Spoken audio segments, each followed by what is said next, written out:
This week, we finally got the official confirmation. Chris Paul is heading to the Clippers. It wasn't exactly a shocker. We've known for a while that CP3 wanted to be in LA, close to his family. The only real question was which team would take him, and at what price. Now it's done. 1 year, around $3 million. Basically, veteran minimum money, and a lot of people are calling it the last dance. But for me, and maybe I'm biased, I am a Spurs fan after all. What matters more than Chris Paul's next season is the one he just had. I think it's finally time to take a real look at CP3's year in San Antonio, figure out whether this whole thing was a mistake or a win, what worked, what didn't, and where exactly it lands on a scale from 1 to 10. So let's start with the basics. Chris played 28 minutes per game, put up 8.8 points, 7.4 assists, shot nearly 38% from 3, and here's the wild part, started all 82 games, something he hadn't done since 2014-15 season. Now, we don't have hard proof, but there were whispers. Starting every night was something Paul was promised when he signed. His own condition, and honestly, I think that promise ended up hurting both the team and CP himself down the stretch. But we'll get to that later. Technically, the Spurs did improve.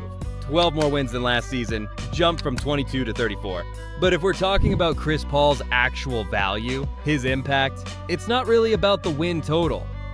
San Antonio was talking playoffs all year, and before Wemby went down, it even looked possible. But that's not what CP3 was brought in for. Not really. In my view, his season splits into two halves, before the Fox trade and Wemby's injury, and after. And if we're grading it like that, first half, nearly top marks, second half, close to rock bottom. Let's start with the obvious. The Spurs didn't bring in Chris Paul just to chase wins. They brought him in for one reason: Victor Wembanyama. They wanted the kid to see, to feel, what it's like to run with a real point guard. Someone who sees the floor 3 moves ahead, who knows exactly when to slow it down and when to hit the gas. The crazy part is, San Antonio didn't have to give up a single core piece or burn through draft capital to make it happen. Just think about where we were a year ago. Wemby's first season, the most hyped rookie since LeBron. And these were his point guards: Trey Jones, Blake Wesley, Jeremy Sohan. No disrespect, but come on, that's not exactly the setup you want when your entire franchise is riding on a 7.5 alien learning how to thrive in the NBA. Now here's the twist. The CP3 experiment worked, just not in the way fans thought it would. People were dreaming of Lob City 2.0 and CP3 tossing like 10 alley-oops to Victor per game, but instead, the Spurs decided to focus on Wemby's perimeter game. CP3's role was to teach Victor how to play pick and pop. And in fact, it went really well. For the first couple months, it was basically Spurs' main weapon. And it worked. The second young guy who benefited most from sharing the court with CP is definitely Stephon Castle. You could see it, not just in the box scores, in the way he carried himself, the poise, the patience, that quiet confidence that says, I know what I'm doing now. And if that sounds familiar, it should. Because we've heard this story before. Remember what Shea was telling about Chris Paul? How 1 year playing next to him completely changed the way he saw the game? Same blueprint, same mentor, and now, maybe, just maybe, the same trajectory. Even if the leap doesn't happen right away, the seeds were planted this season. Castle got to sit in on a masterclass. One-on-one tutorials in pace, vision, timing, decision-making, every single night, and if that doesn't pay off down the line, I'd be shocked. For the first few months of the season, the Chris Paul signing felt like a total win. The kind of veteran move that checked every box, cost the Spurs nothing, and paid off immediately both on the court and in the locker room, where his presence gave the team a structure they hadn't had in years. Honestly, I would have given it a straight-up 10 out of 10, no debate, no second guessing. But once Wembanyama went down with the blood clot and De'Aaron Fox arrived via trade, the second half of the season took a hard left. And just like that, everything that had worked for Chris Paul in the first half stopped making sense. From that point on, Chris didn't look like a veteran mentor anymore. He looked like a burden, a leftover piece from a version of the season that no longer existed. We already touched on the rumor that CP3 was promised a full-time starting role before signing, and honestly, I believe it. Because how else do you explain him starting games alongside Fox and Castle when it clearly wasn't working? Not in the half court, not in transition, not in any meaningful lineup data. The spacing was awkward, the ball movement stalled, Paul kept taking touches away from the guys who actually needed them, And on defense, it was a mismatch nightmare, with CP getting switched onto wings and even small forwards, trying to keep up with guys 10 years younger and 3 inches taller.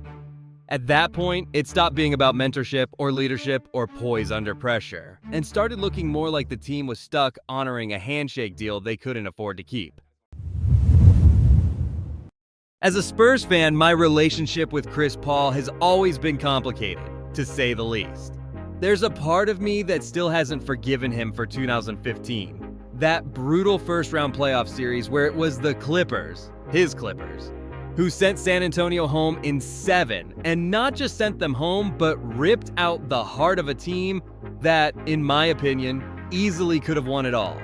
Paul didn't just play in that series, he owned it, injury and all. Dragging a bad knee up and down the court, leading like it was his last shot, and hitting the game winner in Game 7 with a busted leg and the weight of the moment on his shoulders. To this day, I still think that 2015 Spurs team was one of the best versions we've ever had. Deep, smart, tested, and ready. And if they had just gotten past the Clippers, if that one shot hadn't dropped, I honestly believe they could have gone all the way. But there is one thing more. Chris Paul signing was also kind of my dream. Back when Tony Parker's prime was fading and the backcourt needed a new brain, CP3 always felt like the guy, the perfect successor, the floor general who could extend the Spurs dynasty for another chapter. It didn't happen, of course, not when it would have really mattered, and instead, we got him almost a decade later, after the mileage had piled up and the window had long since closed. Chris Paul in silver and black at age 40 wasn't exactly how I imagined it. But for a little while, it still felt right. All things considered, I give Chris Paul's season in San Antonio a solid 8 out of 10. Not higher only because by the end, he should have been coming off the bench, not starting next to Fox and Castle. Still, the man played all 82 games, led by example, and gave a young, chaotic roster the kind of structure and poise you just can't measure in numbers. Would I do it again? Yes. In a heartbeat. Same deal, same role, same outcome. Because for one season, Chris Paul in San Antonio just made sense. And sometimes in this league, that's more than enough.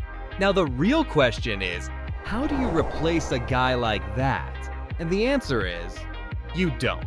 Not with one player, not with some splashy free agent or a kid with fresh legs and a nice handle, because Chris Paul didn't just run the offense. He held the entire operation together, like glue you didn't even notice until it was gone.